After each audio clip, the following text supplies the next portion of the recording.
The snow fell in thick curtains that night, each flake a whisper of winter's cruel embrace. Mora had learned long ago to read the mountain's moods, the way the wind shifted before a storm, how the pines bent their ancient backs in warning, the particular silence that preceded an avalanche. Tonight, the mountain spoke of death.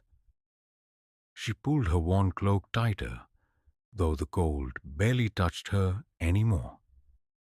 At 8 feet tall, with shoulders broad as a woodsman's axe handle and hands that could snap timber like kindling, Mora had stopped feeling the bite of winter years ago.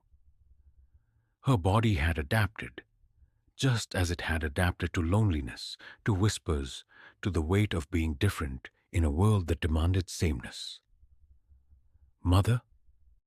Her son's voice cut through the howling wind.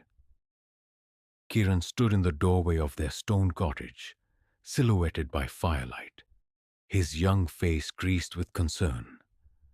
At 14, he was already 6.5 feet tall, growing into the giant's blood that ran through his veins. "The storm's getting worse. You shouldn't go out." "The traps won't check themselves," she said, her voice low and rough as mountain stone. "We need meat for the week. I can go—" "No." The word came out harder than she intended. More softened her tone, reaching out to brush snow from her son's dark hair. "Stay by the fire. Read your books. I'll be back before moonrise." She had learned to be both mother and father to Kieran, to be strong enough for two, since the fever had taken her husband 5 winters past. Thomas had been the only man who'd looked at her without fear or disgust, who'd seen past her size to the woman beneath. Now he was ash-scattered on the mountain's face, and she was raising their son alone in the wilderness, far from the village that had made it clear they weren't welcome. The storm swallowed her as she trudged into the white darkness. Snow clung to her eyelashes, turned her breath to frost. She moved with practiced ease through drifts that would have buried a normal person, her long legs cutting paths through the powder. The first 3 traps were empty, their mechanisms frozen solid. The fourth held a hare, its small body already stiff with cold. She reset the trap and moved on, climbing higher into the mountain's embrace. That's when she saw the blood. At first, she thought it was a trick of her vision, a dark smear against endless white. But as she drew closer, the crimson trail became unmistakable, stark as a wound across virgin snow. Moore's hand went to the knife at her belt. Mountain lions sometimes ventured this high, though rarely in such storms. Wolves, perhaps, or something worse. She followed the blood trail around a massive boulder, into a small hollow sheltered from the worst of the wind. And there, collapsed against the stone like a broken doll, was a man. No, not a man. Even in the darkness, even covered in snow and blood, she could see the wrongness of him. His skin was too pale, almost translucent. His features were too sharp, too perfect, as if carved by an artist obsessed with beauty. And his stillness was absolute.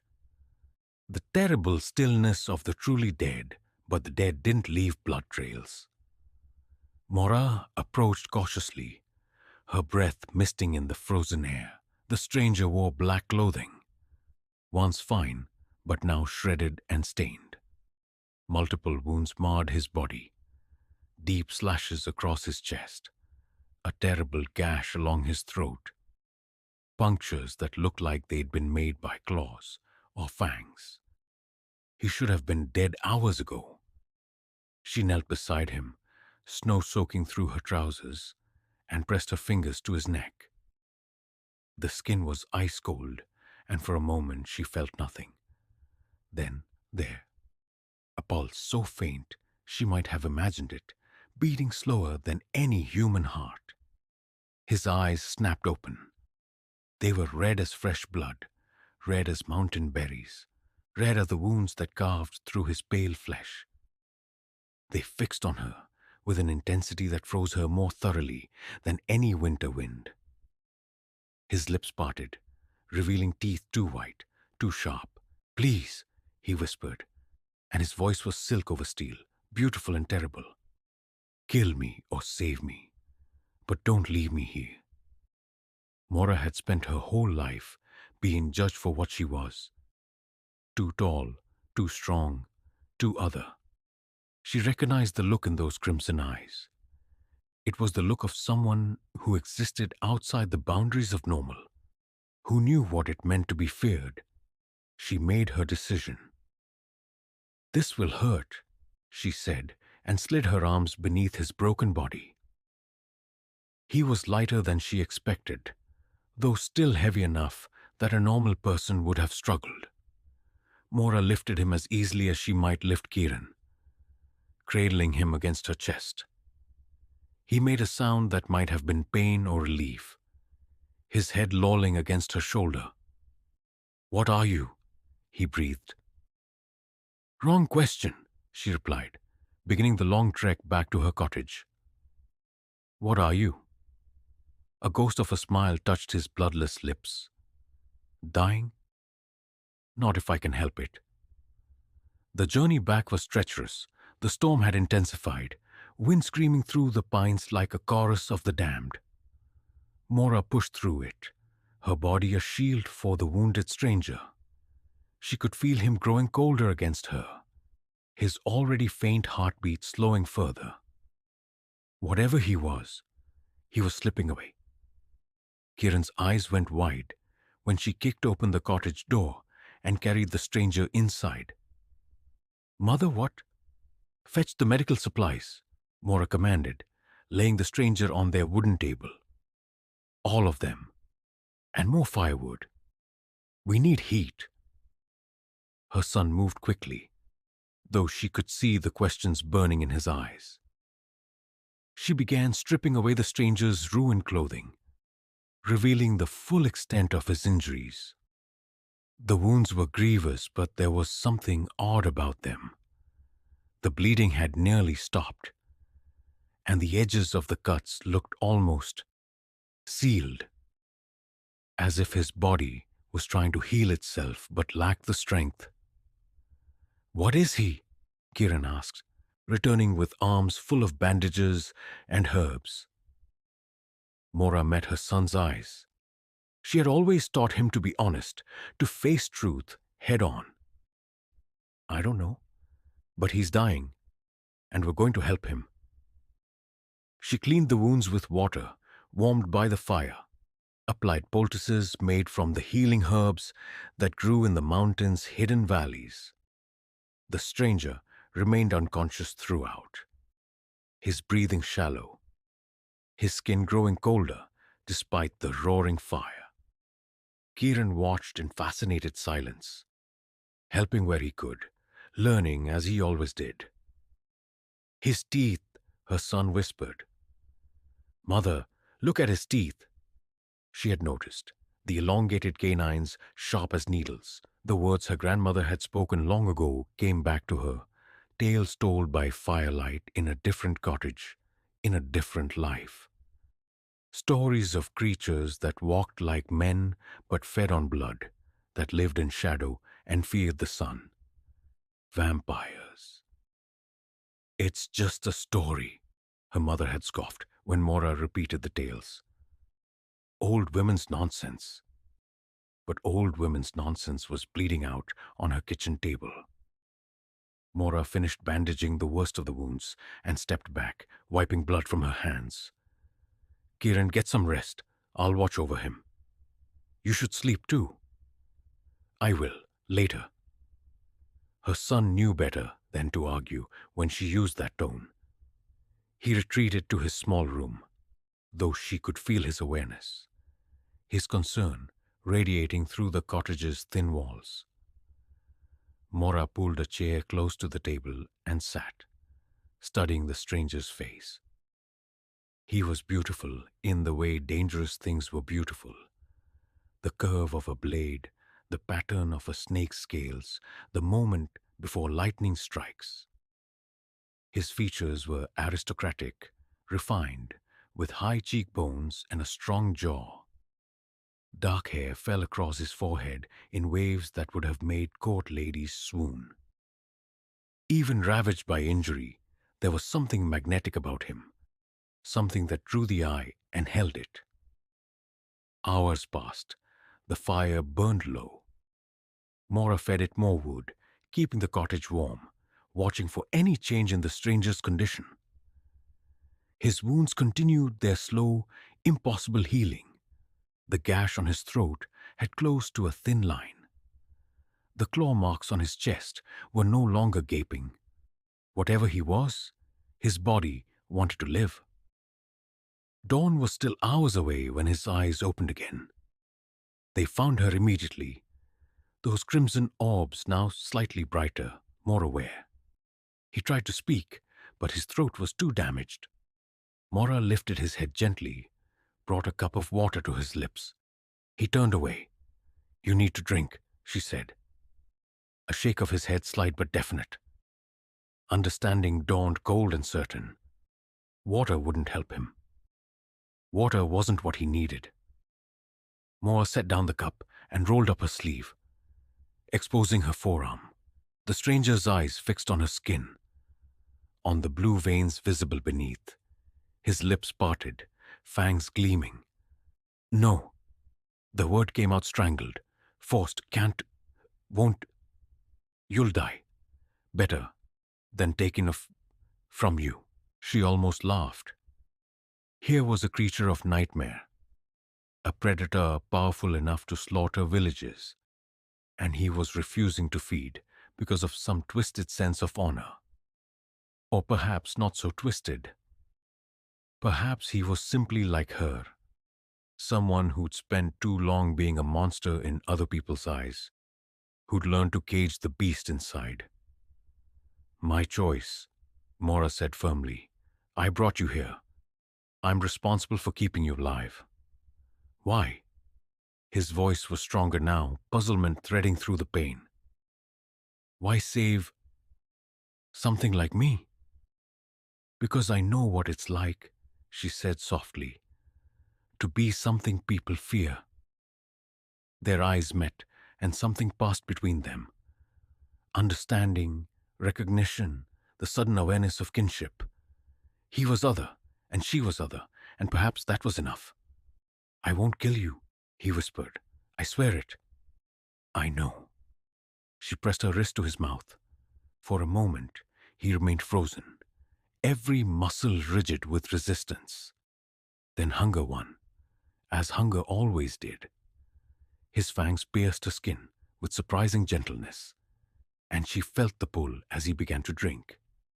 It didn't hurt the way she'd expected. Instead, there was a strange warmth, an odd intimacy to the act. She could feel her blood flowing into him, feel him growing stronger with each swallow. His hand came up to cradle her arm, holding her gently, carefully, as if she were precious. When he finally pulled away, his lips stained with her blood, he looked at her with wonder. "Thank you," he breathed. "What's your name?" she asked, wrapping a clean cloth around the small wounds on her wrist. "Castellan. Lord Castellan Drakov, though the title means little now."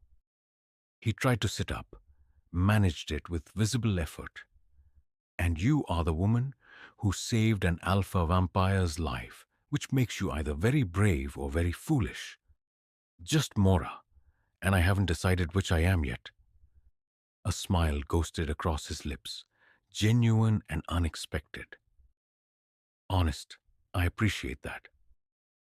He looked around the small cottage, taking in the rough furniture, the herbs hanging from the rafters, the warmth of the fire.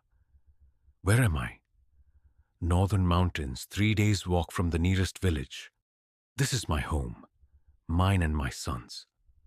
"Son." Castellan's expression shifted, something like regret crossing his perfect features. Does he know what I am? He's smart enough to figure it out. Mora stood, began preparing a simple breakfast, even though her body ached with exhaustion. But he'll keep quiet. We're good at keeping secrets here. Because you're... He stopped himself, but she finished the thought. A giant, yes, or half-giant, if you want to be technical about it. My mother was human. My father was larger. She cracked eggs into a pan, not looking at him. The village doesn't care for my kind. We're too strong, too different. My husband didn't mind, but when he died, there was no reason to stay. So we came here. Outcasts, Castellan said quietly. Both of us. Both of us, she agreed. Kieran emerged from his room as the sun began its climb over the mountains, though its light was dimmed through the thick cloud cover. He studied Castellan with open curiosity, no fear in his young face, only fascination. Good morning, the vampire said with surprising courtesy. You must be Kieran. I owe you my life as well. Mother did most of the work, Kieran replied, settling at the table. But you're welcome anyway. He paused, then asked bluntly, Are you going to eat us? Kieran, Mora scolded, but Castellan laughed. A genuine sound that transformed his face. No, young one. I don't eat humans. I feed from them occasionally, with permission, but I've never killed to sustain myself. His expression darkened. Though there are many of my kind who don't share that restraint. Is that what happened to you?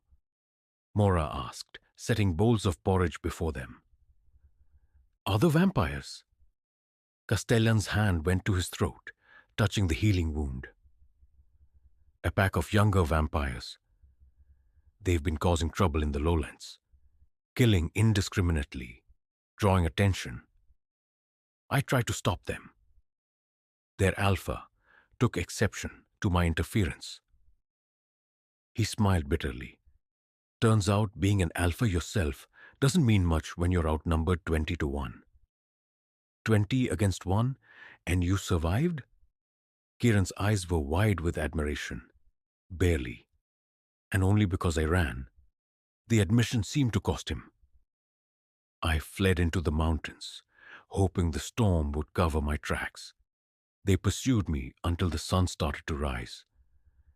Then they had to seek shelter, but I was already so far gone that daylight didn't seem to matter anymore. I found that hollow and thought I'd die there. He looked at Mora, and there was something in his gaze that made her breath catch. Until a giant woman found me and decided I was worth saving. You are worth saving, she said firmly. Anyone who'd fight to protect humans from his own kind is worth saving. The days that followed fell into an unexpected rhythm. Castellan was healing, his supernatural resilience accelerated by the blood Mora gave him each evening. She found that she didn't mind, that there was something almost comforting in the ritual of it. His careful gentleness, the way he always asked permission, the quiet intimacy of sitting together in firelight while he fed.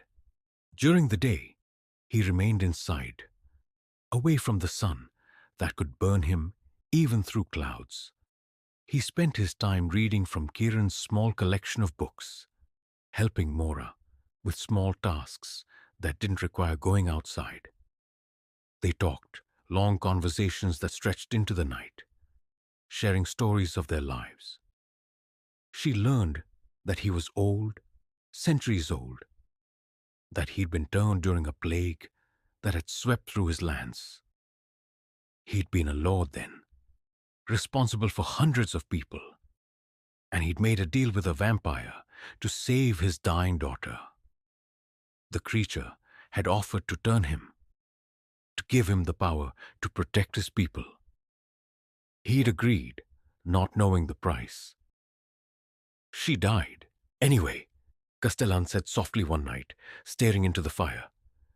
The plague took her 3 days after my turning. I couldn't save her. Couldn't save any of them. Mora reached out, covered his cold hand with her warm one. I'm sorry. It was 300 years ago. You'd think the pain would fade. Some pain doesn't fade. It just becomes part of us. He turned his hand over, lacing his fingers with hers. His grip was gentle despite his strength, mindful of her mortality, even though she was probably as hard to kill as he was. You understand. That's rare. I understand loss. I understand being alone.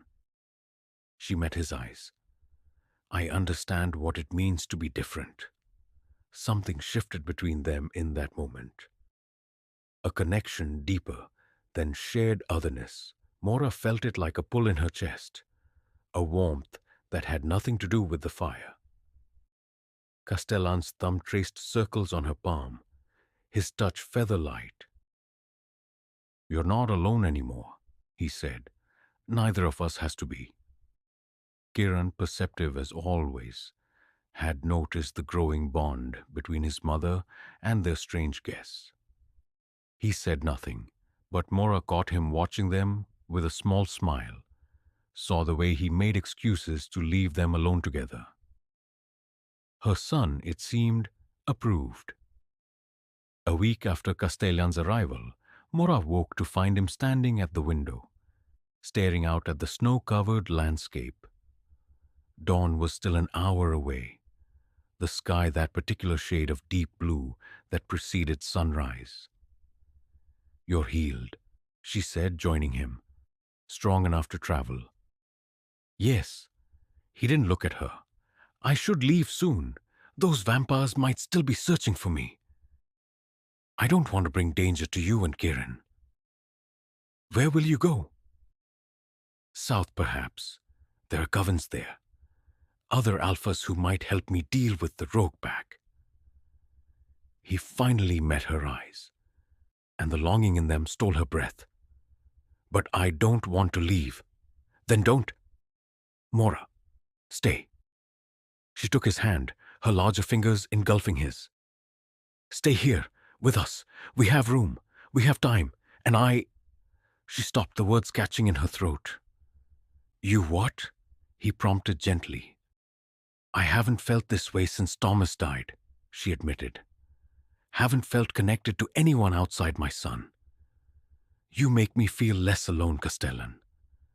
You make me feel like being different isn't something to hide. He pulled her close, his arms wrapping around her waist, his head resting against her chest. She was so much taller that he fit perfectly against her, as if their bodies had been designed to complement each other. You make me feel human again, he whispered. You make me remember what it was like to care about someone, to want to protect them, not out of duty, but out of love. More's heart hammered against her ribs. Love? Castellan pulled back just enough to look up at her. His crimson eyes soft in the pre-dawn light. I have lived for 3 centuries, Mora. I have known countless people, formed temporary connections, had lovers and friends and enemies. But I have never felt what I feel when I'm with you. This peace, this rightness.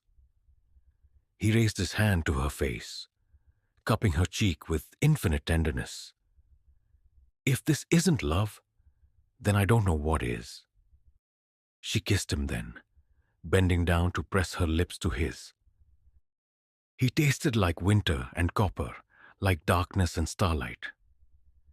His hands tangled in her hair, pulling her closer, and she felt him smile against her mouth.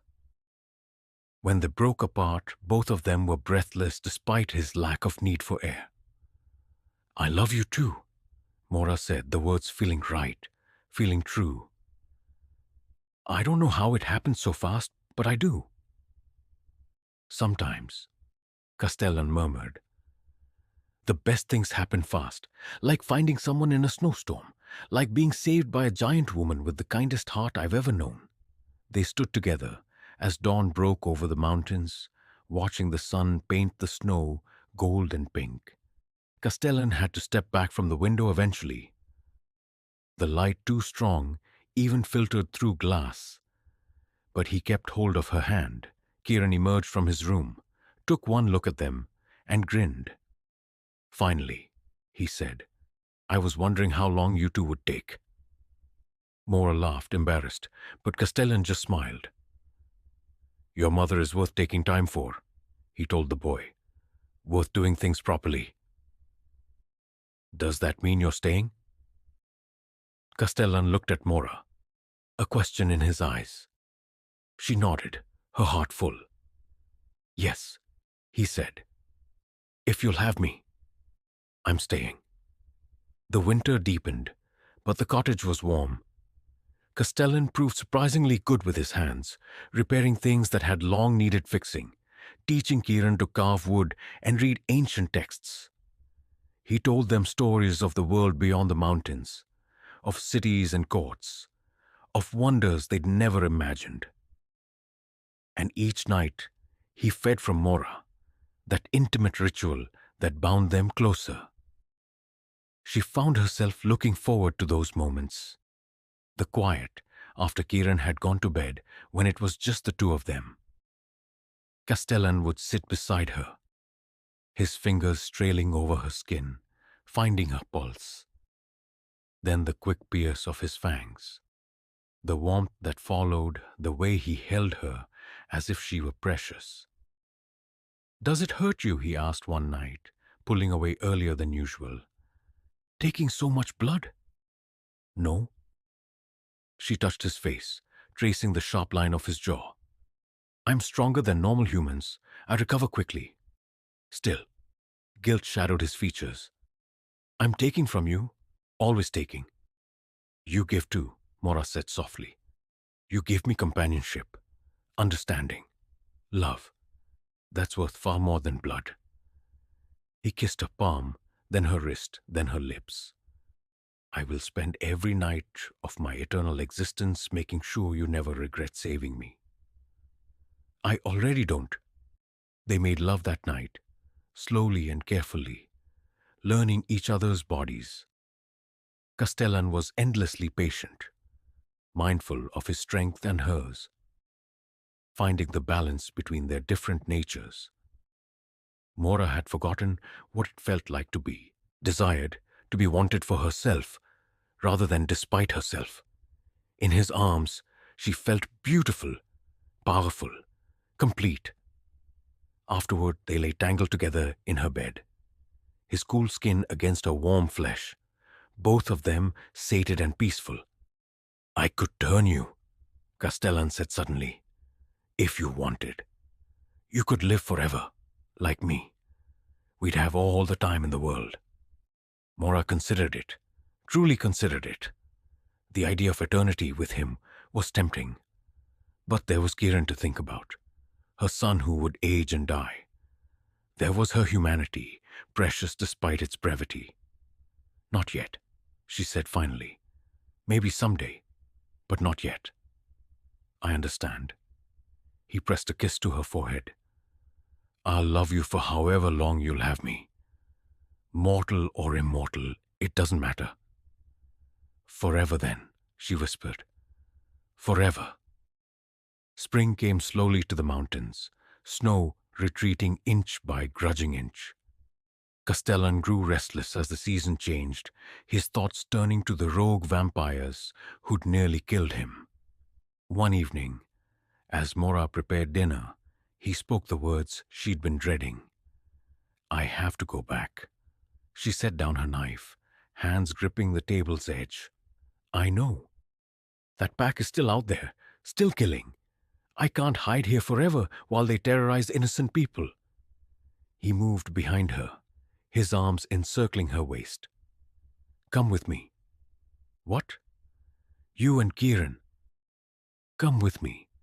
I can introduce you to other covens, other vampires who live peacefully.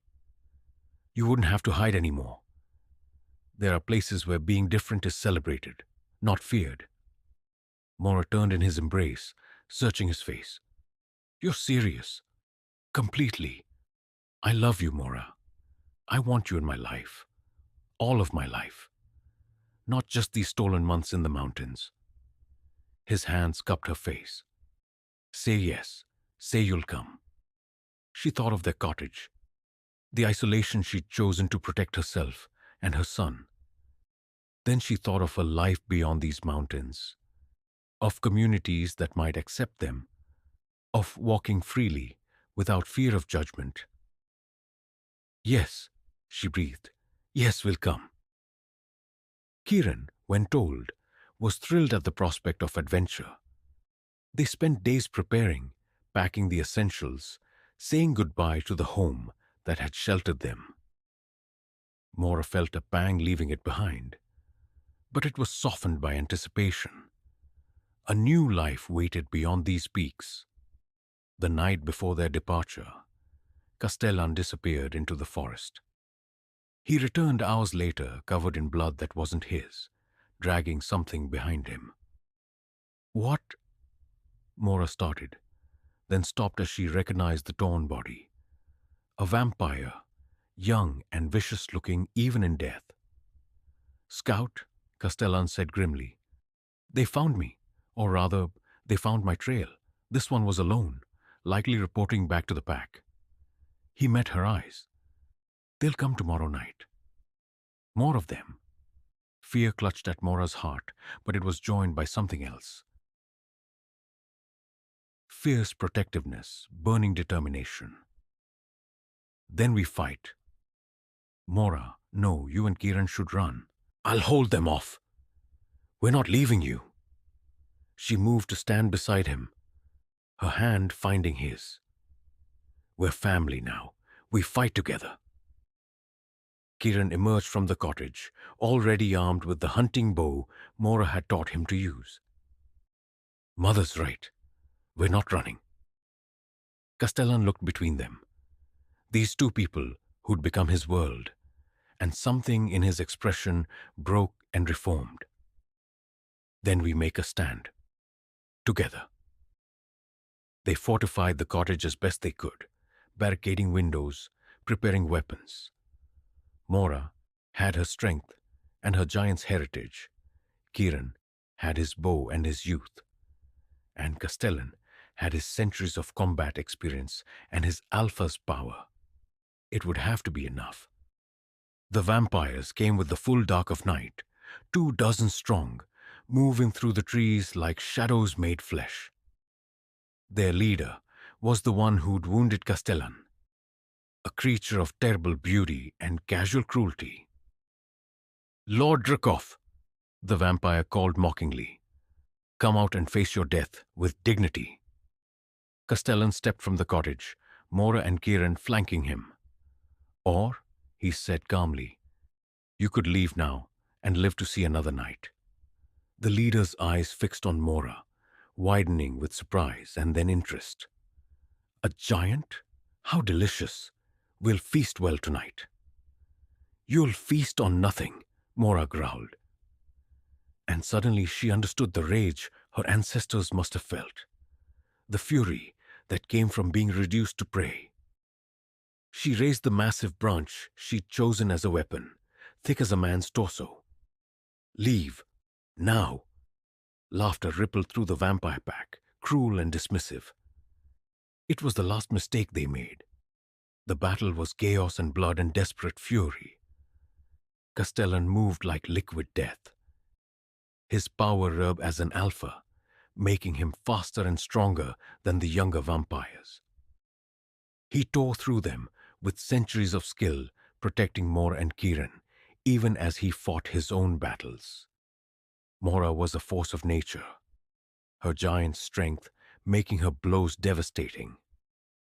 The first vampire who reached her died with a crushed skull, the second with a snapped spine. She fought like a mother bear protecting her cub, savage and unstoppable. Kiran stayed back as instructed, his arrows finding their marks with deadly precision. He aimed for eyes and throats, the vulnerable spots his mother had made him practice on targets. Each shot counted. Each one gave Castellan or Mora an opening, but they were still outnumbered. Mora felt claws rake across her back, felt fangs sink into her shoulder. She roared and threw her attacker off, but Mo pressed in. Beside her, Castellan was bleeding from dozens of wounds, his movements slowing. Then Kieran screamed.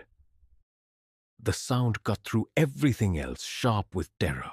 Mora's head whipped around to see the pack leader holding her son, claws pressed to the boy's throat.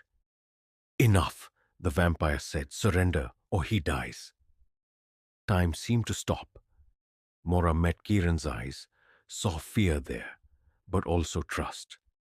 Trust that she would save him, that she would find a way. Castellan's hand found hers, squeezed once, then he moved.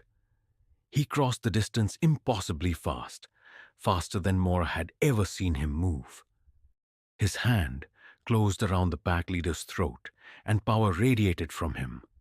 True alpha power, the kind that made lesser vampires cower and submit.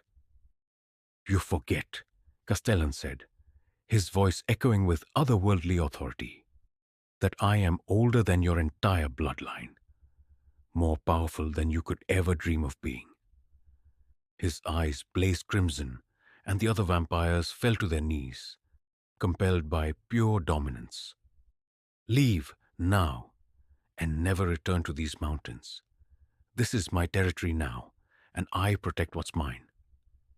The pack leader tried to resist, his own alpha nature fighting against Castellan's command. But he was young, barely a century old, and Castellan had walked the earth for 3 times that long.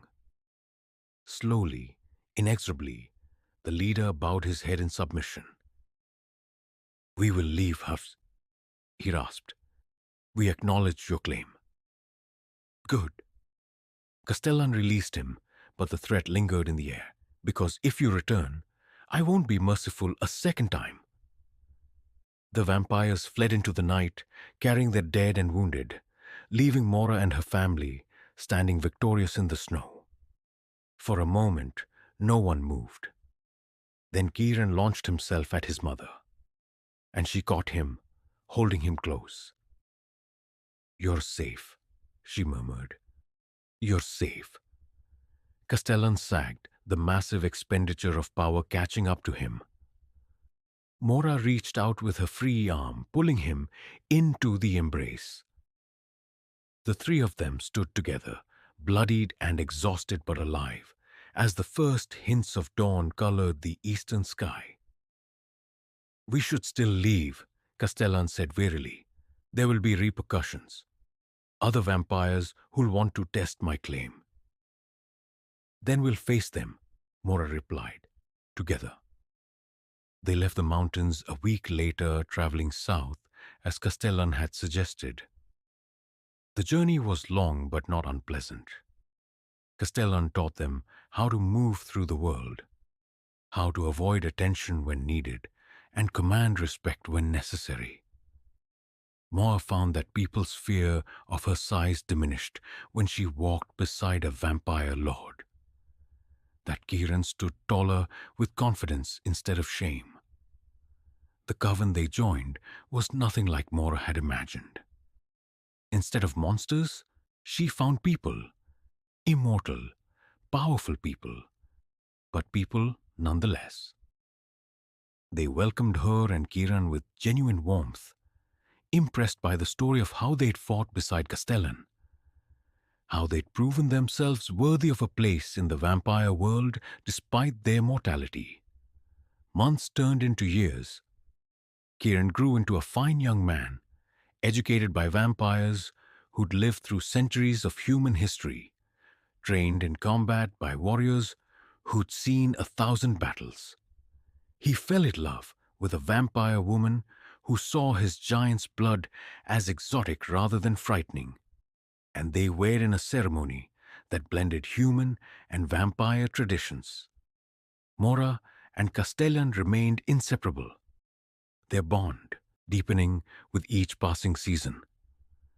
She still gave him blood, that intimate connection they'd formed in the mountain cottage, and he gave her a life she'd never imagined possible. They traveled, explored, lived freely without hiding what they were. On her 50th birthday, as Mora felt the first true weight of age settling into her bones, Castellan made his offer again. "I could still turn you," he said gently. "If you wanted, we could have forever." Mora looked at him. This vampire who'd stumbled into her life and changed everything. She thought of their years together, of the love that had only grown stronger, of the life they'd built from impossible beginnings.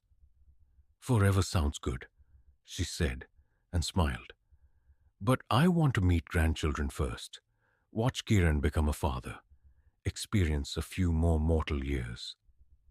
"Then we'll wait," Castellan promised, pulling her close. "I'm good at waiting. I've had centuries of practice." "Just a few more years," Mora murmured against his chest. "Then forever." "Then forever," he agreed. They stood together as the sun set over their new home, watching the sky blaze with color. Mora thought back to that night in the mountains, to the choice she'd made to save a dying stranger in the snow. It had seemed so simple then, so straightforward. She'd had no idea it would lead to this, to love, to family, to belonging. She'd been an outcast, a widow living in isolation, raising her son in the wilderness. Now she was part of a community, partner to a powerful vampire, mother to a young man who'd found his place in the world. All because she'd chosen compassion over fear, connection over solitude. Castellan's hand found hers, their fingers interlacing with practiced ease. "What are you thinking about?" "About how one choice can change everything," Mora said. "About how saving your life saved mine too." He brought her hand to his lips, kissed her knuckles with infinite tenderness. "Then we saved each other. Because I was dying long before you found me in that snow. I was dying of loneliness, of purposelessness, of being a monster for so long I'd forgotten what it meant to be anything else." His crimson eyes met hers, full of love and wonder. "You reminded me how to live." "We reminded each other," she corrected gently. "Yes," he agreed. "We did." As darkness fell and stars emerged overhead, they went inside together, ready to face whatever came next. They'd survived storms and battles, and the cruelty of a world that feared difference.